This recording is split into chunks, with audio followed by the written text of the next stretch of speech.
Assalamualaikum warahmatullahi wabarakatuh. Perkenalkan, nama saya Winda Jakaria. Saya dari kelas Biologi B. Nah, di video kali ini saya akan membahas tentang konservasi sumber daya alam, di mana topik dari pembahasan ini yaitu membahas permasalahan-permasalahan pada Pulau Mas Pepaya Raja.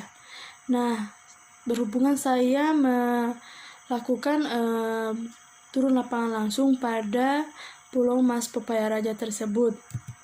Nah, sebelum kita lanjut lebih dalam, saya akan menjelaskan apa dulu itu konservasi sumber daya alam. Yang pertama, sumber daya alam adalah unsur-unsur hayati di alam yang terdiri dari sumber daya alam hayati dan sumber daya alam hewani yang bersama unsur non-hayati di sekitarnya secara keseluruhan membentuk ekosistem. Nah, kemudian ada konservasi, di mana konservasi adalah pengelolaan sumber daya alam hayati dan ekosistem yang didasarkan pada 3 prinsip.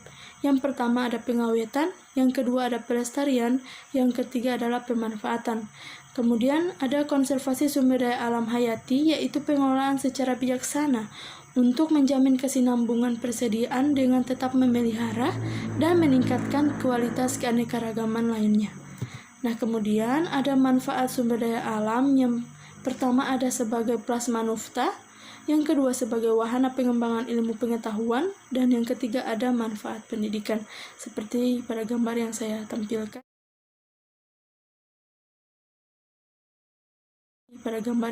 tampilkan. Nah, berikut ada tujuan konservasi. Nah, tujuan konservasi ini ada beberapa, yaitu yang pertama terjaganya kondisi alam beserta lingkungannya, yang berarti upaya konservasi dilakukan dengan memelihara agar kawasan konservasi tidak rusak. Kemudian yang kedua, terhindarnya dari bencana yang diakibatkan oleh adanya perubahan alam, yang berarti gangguan-gangguan yang dialami oleh fauna dan ekosistemnya.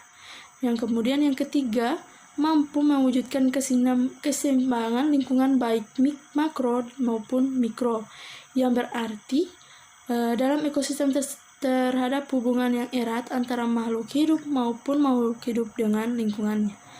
Kemudian yang keempat ada yaitu mampu memberikan kontribusi terhadap kepariwisataan.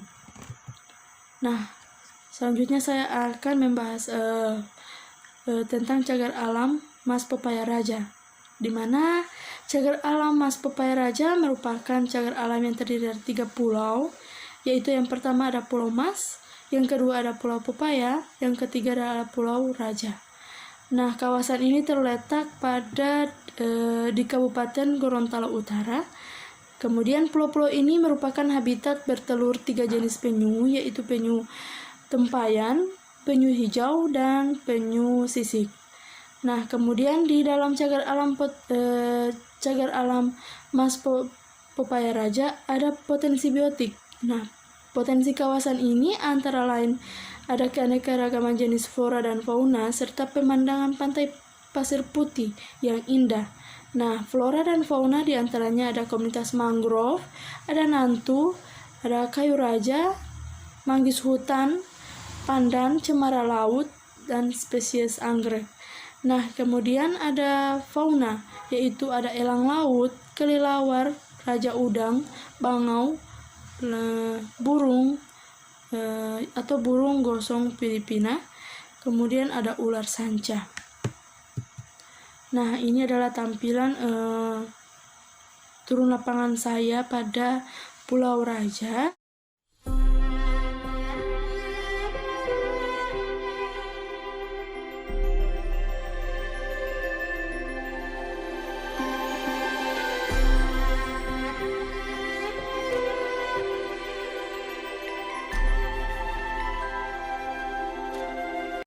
Nah, yang kami lakukan turun lapangan hanya 2 pulau yang kami telusuri, yaitu Pulau Raja dan Pulau Pepaya. Nah, karena yang satu pulaunya lagi kami tidak turun karena pulau tersebut jauh dari kedua pulau tersebut dan pulaunya kecil, sehingga kami menjangkaunya jauh, jadi kami tidak pergi ke sana, sehingga kami hanya bisa menelusuri 2 pulau.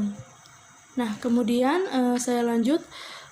Kemudian ada permasalahan sosial. Nah, di sini ada beberapa permasalahan di Pulau Mas Pepaya Raja. Yang pertama ada permasalahan sosial. Yang pertama pada masyarakatnya sendiri. Karena kurangnya perhatian dari masyarakat itu sendiri pada Pulau Mas Pepaya Raja. Nah, karena masih banyak masyarakat yang belum mengetahui pulau tersebut, sehingga jika ada orang-orang asing yang datang, bisa saja orang-orang tersebut dapat merusak ketiga pulau tersebut, sehingga jalinan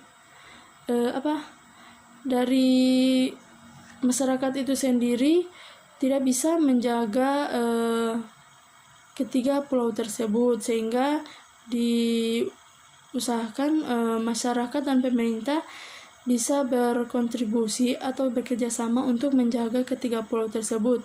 Nah, upaya-upaya yang mengatasi permasalahan tersebut yaitu adalah masyarakat dan pemerintah harus bekerja sama seperti yang saya katakan tadi, untuk menjaga ketiga pulau tersebut sehingga tidak dapat dirusak oleh orang-orang yang tidak bertanggung jawab, dan memberi penjelasan dan pengertian pada masyarakat setempat bahwa walaupun bukan masyarakat setempat tapi masyarakat yang ada di Kabupaten Gorontalo Utara atau masyarakat yang ada pada Provinsi Gorontalo untuk tidak menjajah atau tidak merusak ketiga pulau tersebut, karena itu adalah wilayah konservasi. Nah, kemudian ketiga pulau tersebut harus dijaga karena masih adanya flora dan fauna yang harus dilindungi, dan kemudian itu bisa menjadi ciri khas dari ketiga pulau tersebut atau ciri khas dari suatu daerah tersebut. Kemudian bisa saja mereka sendiri bisa menjaga dari permasalahan sosial ini, bisa pemerintah dan masyarakat bisa menjaga ketiga pulau dari mara bahaya dari orang-orang yang tidak bertanggung jawab. Nah, itu adalah permasalahan sosial yang saya lihat dari Pulau Mas Pepaya Raja. Nah, kemudian kita masuk kepada permasalahan ekonomi. Nah, yang pertama, di samping menjaga Pulau Mas Pepaya Raja tersebut, masyarakat bisa menjadikan objek wisata. Contoh, jika ada dari mahasiswa atau dosen atau orang-orang yang ingin mengunjungi Pulau Mas Pepaya Raja, itu bisa masyarakat tersebut bisa memfasilitasi akses ke sana dari ketiga pulau tersebut seperti perahu. Nah, kemudian dari objek wisata yang dilakukan bisa menambah perekonomian masyarakat setempat. Akan tetapi dalam menjadikan objek wisata harus memiliki izin dulu kepada pemerintah agar tidak terjadi hal-hal yang tidak diinginkan, dan mengunjungi harus ada pengawasan dari pihak pemerintah dan pihak yang menjaga Pulau Mas Pepaya Raja tersebut, sehingga para pengunjung atau para mahasiswa atau masyarakat yang berada di Gorontalo bisa dijaga oleh penjaga tersebut untuk tidak melakukan hal-hal yang tidak diinginkan pada ketiga pulau tersebut. Nah, kemudian kita masuk kepada permasalahan kelembagaan. Nah, sebelum itu saya akan memberitahu bahwa ada kategori nasional kawasan konservasi. Nah, di mana kategori nasional kawasan konservasi yaitu berdasarkan Undang-Undang Nomor 5 Tahun 1990, yaitu yang pertama ada kawasan suaka alam, yang di dalamnya ada cagar alam. Yang kedua ada suaka marga satwa. Kemudian yang kedua ada kawasan pelestarian alam, yang di dalamnya ada taman nasional. Yang kedua taman wisata alam. Yang ketiga ada taman hutan raya. Nah, kemudian yang ketiga ada taman burung. Nah, selanjutnya dalam permasalahan kelembagaan juga ada dasar perlindungan kawasan. Nah, di dasar perlindungan kawasan itu diatur oleh Undang-Undang Nomor 5 Tahun 1990 tentang konservasi sumber daya alam hayati dan ekosistemnya pada pasal 19 yang berbunyi, setiap orang dilarang melakukan kegiatan yang dapat mengakibatkan perubahan terhadap keutuhan kawasan suaka alam. Yang kedua, ketentuan sebagaimana dimaksud dalam ayat 1 tidak termasuk kegiatan pembinaan habitat untuk kepentingan satwa di dalam suaka marga satwa. Yang ketiga, ada perubahan terhadap keutuhan kawasan suaka alam sebagaimana dimaksud dalam ayat 1, yaitu meliputi mengurangi, menghilangkan fungsi dan luas kawasan suaka alam, serta menambah jenis tumbuhan dan satwa lain yang tidak asli.